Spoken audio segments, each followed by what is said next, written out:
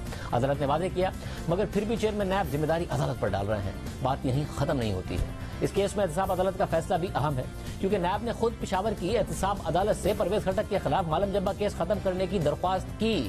ہمارے پاس موجود احتساب عدالت کے فیصلے کے مطابق جنگلات کی زمین کی غیر قانونی لیز کا معاملہ پشاور ہائی کورٹ نے اپنے 1 اکتوبر 2020 کے حکم کے تحت نمٹا دیا تھا اور ایڈیشنل چیف سیکرٹری کو فوری رپورٹ جمع کرانے کا حکم دیا تھا۔ اس کمیٹی نے اپنی رپورٹ صوبائی حکومت کو جمع کرائی اور 28 دسمبر 2020 کو ہونے والے کابینہ اجلاس میں اس رپورٹ کی منظوری دی گئی۔ یہ معاملہ حل ہو چکا ہے اور مذکورہ زمین ڈی نوٹیفائی کی جا چکی ہے۔ پھر عدالت نے نیب کے تفتیشی افسر کا ذکر کیا اور لکھا کہ نیب کے تفتیشی افسر نے اپنا بیان ریکارڈ کرایا اور نیب کے تفتیشی افسر نے کرپشن اور کرپٹ پریکٹسز کے بارے میں کچھ نہیں کہا، اس لیے عدالت کے پاس اس کے علاوہ اور کوئی آپشن نہیں تھا کہ وہ کرپشن اور کرپٹ پریکٹسز کے حوالے سے تفتیشی افسر کا سامنا عدالتی سوالات کے ذریعے کرتی۔ اور عدالتی سوالات پر انویسٹیگیشن افسر نے پروسیکیوٹر سے رابطہ کیا اور پروسیکیوٹر نے عدالت کو بتایا کہ نیب کے تفتیشی افسر کو اس معاملے کا گہرائی سے جائزہ لینے کے لیے خاصا وقت دیا گیا۔ نیب کے تفتیشی افسر نے کرپشن اور کرپٹ پریکٹسز نہ ہونے پر اعتماد کا اظہار کیا۔ عدالت نے اپنے فیصلے میں مزید لکھا کہ ان حقائق اور جو ریکارڈ فراہم کیا گیا اس کا جائزہ لیتے ہوئے نیب کی انویسٹیگیشن بند کرنے کی درخواست بادیوں نظر میں درست اور حقیقی معلوم ہوتی ہے۔ نیب حکام پرویز خٹک اور دیگر کے خلاف اس کیس میں تحقیقات بند کر سکتے ہیں، جبکہ اس مخصوص کیس کی بندش کسی اور کارروائی پر اثر انداز نہیں ہوگی۔ یہ ہے احتساب عدالت کا حکم، جس میں عدالت نے خود بتایا کہ نیب نے تحقیقات بند کرنے کی درخواست کی اور ساتھ ہی عدالت نے یہ بھی بتایا کہ نیب کے تفتیشی افسر نے عدالت کو بتایا کہ وہ اس کیس میں کرپشن اور کرپٹ پریکٹسز کے حوالے سے کچھ ثابت نہیں کر سکے ہیں۔ پشاور ہائی کورٹ نے نہ تو مالم جبہ کیس بند کرنے کا حکم دیا اور نہ ہی احتساب عدالت نے پشاور ہائی کورٹ کے حکم پر یہ کیس بند کیا، مگر چیئرمین نیب مسلسل مالم جبہ کیس بند کرنے کی ذمہ داری عدالت پر ڈال رہے ہیں۔ حالانکہ خود چیئرمین نیب نے اس کیس کے حوالے سے بڑے بڑے دعوے کیے تھے۔ 2 سال پہلے چیئرمین نیب نے مالم جبہ کیس کے حوالے سے ریفرنس تیار ہونے کا دعویٰ کیا تھا۔